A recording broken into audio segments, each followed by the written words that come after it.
Let's say that you want to start running a successful family tabletop RPG game night. All right, like how do you do it? How do you start, right? Well, you gotta like pick the game. You gotta pick some kind of book and like, hey, here we go, we're gonna start playing, right?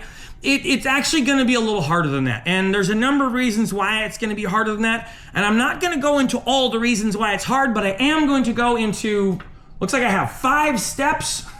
5 steps that if you follow these things, your game nights are gonna be easier.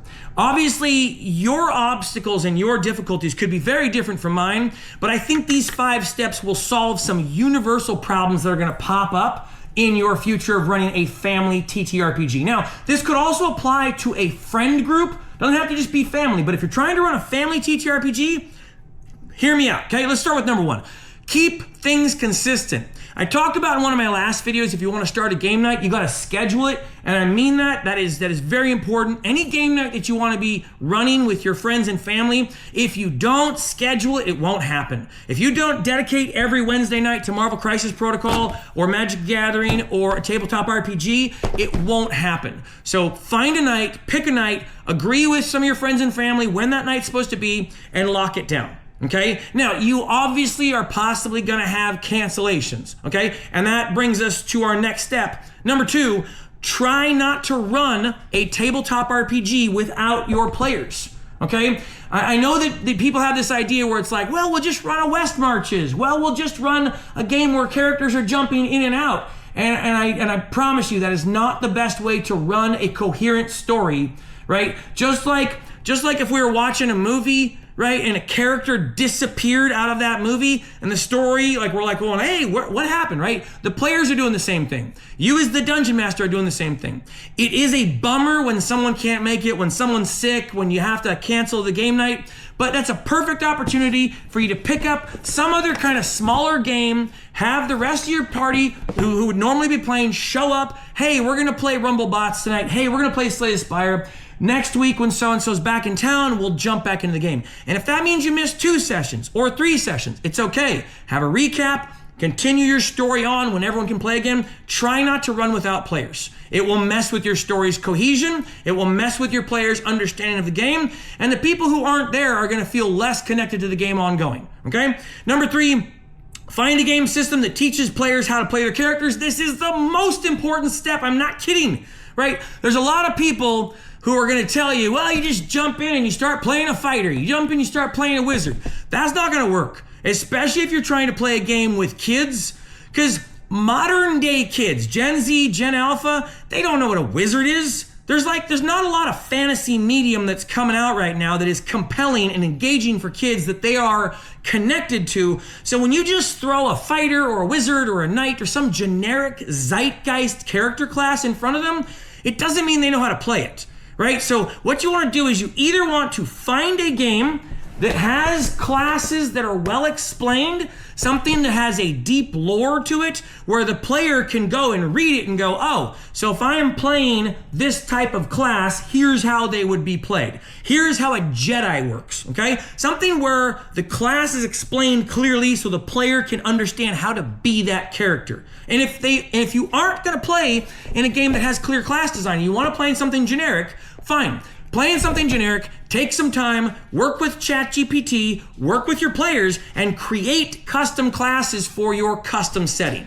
So if you want to take this, for example, and you want to drop Dragonlance down inside of this thing, great. Run Dragonlance, get all the custom classes from Dragonlance, and be playing a Dragonlance game so that your players know how to play.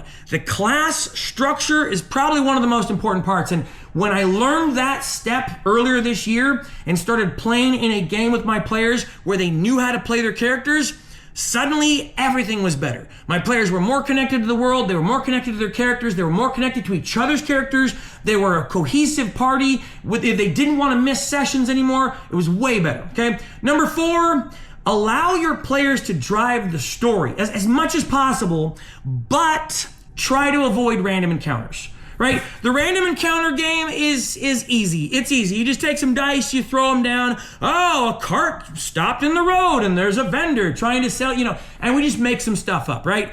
And it's easy to do that, but it's not good. It's not good storytelling. I'm not saying you can't have any random encounters in your game, but if you have a game that is incoherently interconnected with various random encounters, your players are going to see through that. And even if they don't see through it, subconsciously, they're going to know that the story is disconnected, disjointed, and doesn't make a lot of sense. And if you're playing with younger kids, like if you're playing with teenage kids, they will subvert those stories more than they normally would. Like if you have a story that's interconnected and there are things happening because of things, right? You think of like that video with Matt Parker and Trey Stone, or Matt Stone and Trey Parker, the South Park guys, right? The South Park guys, they're talking, they're saying, if you're watching a movie and it goes, and then, it's a dumb story, right? You don't want your TTRPG story to be, and then. You want it to be because and therefore, right? Okay, so you follow me so far?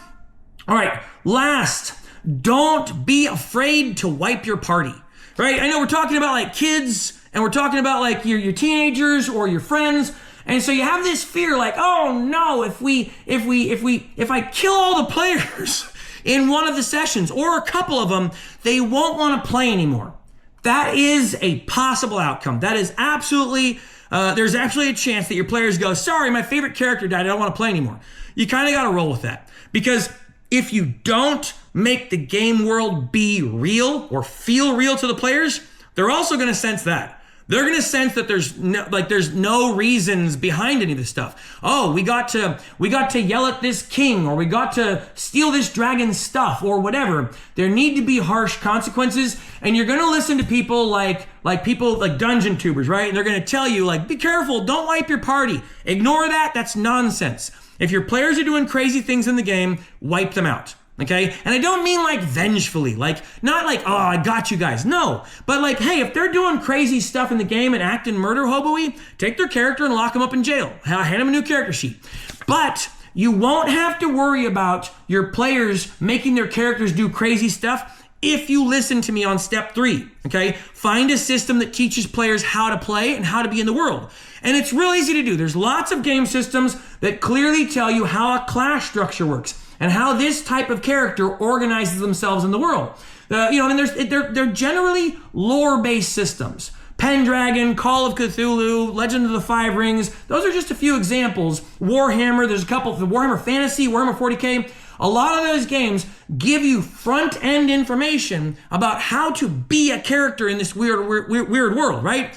And if you're going with a game system like Mouse Ritter or Shadow Dark, all you have to do is either write out or work with ChatGPT to write out some clear specifications for what is expected of this character. So if you're going with a priest, what the world thinks of a priest, what is expected of a priest, so that when the player goes, I'm making my priest do this thing, you can on occasion go, oh yeah, okay, I totally understand why you're choosing that, because you're following the rules of the world. Or you're not following the rules of the world, and the world now knows you're a weird priest, okay? Anyways, follow these steps. I'm not going to go back through them all again, but follow these steps, and I think if you want to try and run a tabletop RPG, it will go much smoother, because it can be very difficult to run a successful family TTRPG. I have struggled with it. I've struggled with it for about 2 years. These things are things I am doing, and our games have been so much better. All right? God bless you. Let me know how your games are going. All right? And if you want to see more content like this that I'm making, I'm releasing videos as often as I have ideas for videos. And if you have questions that will help me spawn a new idea, post them down below. Otherwise, let me know what you think of the new setup with the videos in the background and all that. All right. God bless you.